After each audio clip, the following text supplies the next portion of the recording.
Good morning, everybody. Um, I'm out walking today. I have some things going on physically where I can't run anymore, but I do try to get out and walk every day.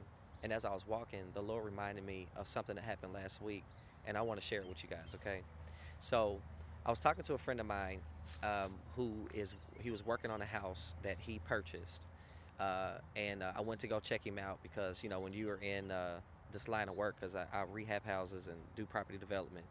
So when you're in that line of work, it's good to stay up on common trends in the market, see what people are doing. And so when I went to see my friend, the house that I saw was not the house that he originally purchased. I mean, it looked completely different. And so I asked him, I said, "Man, what happened with this house?" He said, "Well, back in the spring," he said, "a storm blew through my neighborhood." He said, "and a tree fell on to my roof and it caused damage to one of the exterior walls." He said it caused damage to the wall, caused damage to the roof. He said the walls on the inside got water damage, the flooring got water damage. He said, and over time, it developed mold. He said, now while I was trying to figure out how to address the situation, he said that my neighbors reported the property to the Board of Health, and he said he was cited by the Board of Health. Now, the interesting thing about this is when he first got that house, it was an absolute blessing for him. And because of a major storm, there was some damage caused to the blessing. And the situation not only became toxic for my friend, but it became toxic for the people around him, his neighbors. And so I said, well, man, how did you remedy that situation where now this home is beautiful, man? It's even bigger and better than what it originally was.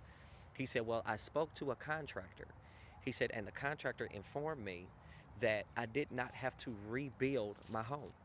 And he said, well, he told the contractor, well, man, there's a lot of damage here. I really feel like I need to just tear this thing down, keep my lot, and just build something new. He said, no, you don't have to do that. He said, all you have to do is go downtown and pull the right kind of permit. He said, if you get the right kind of permission, you don't have to rebuild. You can rehab what you already have. And he said, well, how am I going to do that? There's so much damage to this home.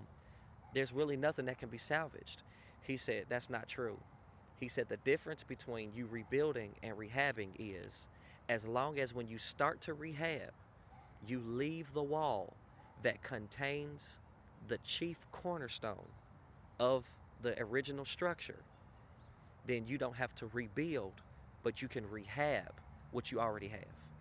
The reason why I'm saying that is because there's somebody that feels like they have to completely start over.